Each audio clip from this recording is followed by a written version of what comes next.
سبت کے دن کا مبارک وقت آ گیا ہے۔ آج ہم خدا کے احکام کا جائزہ واز بانوان فسح اور خدا کے احکام سے کرتے ہوئے عید فسح کے مفہوم پر غور کرنے میں کچھ وقت گزارتے ہیں۔ پہلے ہم کتاب مقدس سے تصدیق کرتے ہیں کہ خدا اپنے احکام کو نمایاں طور پر اہم گردانتے ہیں۔ آئیں زبور باب 119 پر ایک نظر ڈالیں۔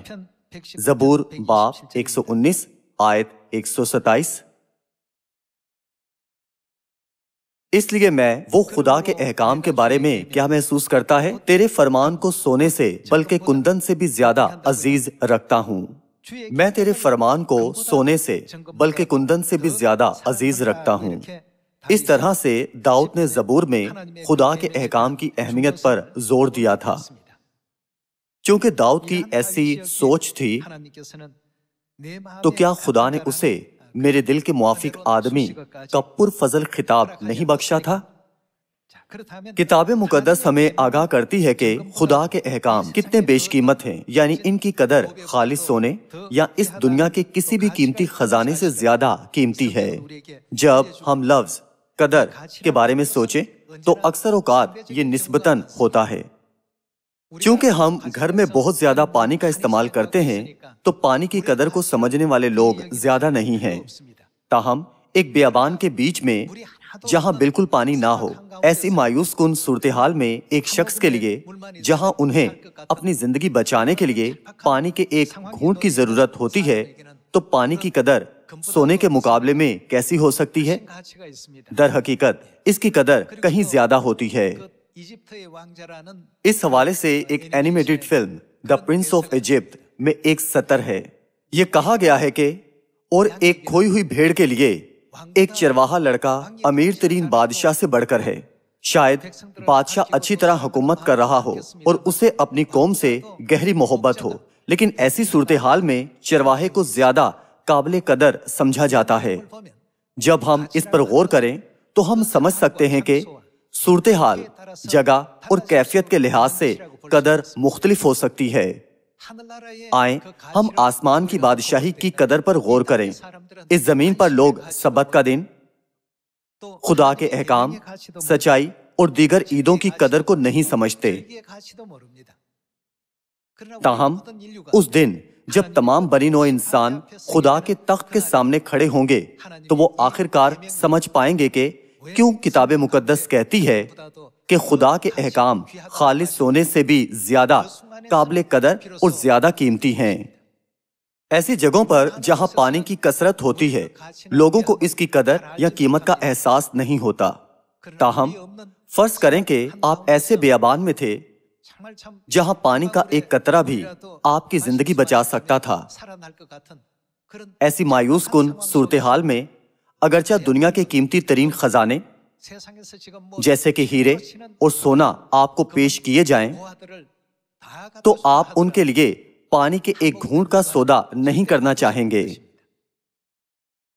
آپ سب اس لمحہ پر جب ہم آسمان کی بادشاہی میں داخل ہوتے ہیں تو ہم یقینی طور پر خدا کے تمام کلمات اور سچائی کے اصل جوہر کو سمجھیں گے۔ مہربانی سے اس زمین پر رہتے ہوئے انہیں نااہل یا قدر کم نہ سمجھیں۔ اس زمین پر رہتے ہوئے بعض شاید سوچیں کہ سبت یعنی ہفتے کے دن اور اتوار کی عبادت میں صرف ایک دن کا فرق ہے۔ کیا واقعی اس سے کوئی فرق پڑتا ہے؟ تاہم جب ہم خود کو آسمان اور جہنم کے مابین دوراہے پر پاتے ہیں اور خدا کے تخت عدالت کے سامنے کھڑے ہوتے ہیں تو صرف تبھی ہم بلا شبہ پہچانیں گے کہ کون سا دن واقعی زیادہ قیمتی ہے۔ تاہم اس وقت تک واپس لوٹنے میں دیر ہو چکی ہوگی۔ بس اب وہ وقت ہے کہ ہم خدا کے احکام کی قدر کریں اور انہیں عزیز رکھیں۔ اور ہمیں ہمیشہ ذہن میں رکھنا چاہیے کہ ایسا موقع ہمیں اسی لمحہ بخشا گیا ہے۔ سبت کے دن کے بارے میں شاید لوگ کہیں کیا یہ بہتر نہیں ہوگا کہ اس دن کو کچھ زیادہ پر لطف کام کرتے ہوئے گزارا جائے؟ ایسے خیالات پیدا ہو سکتے ہیں۔ تاہم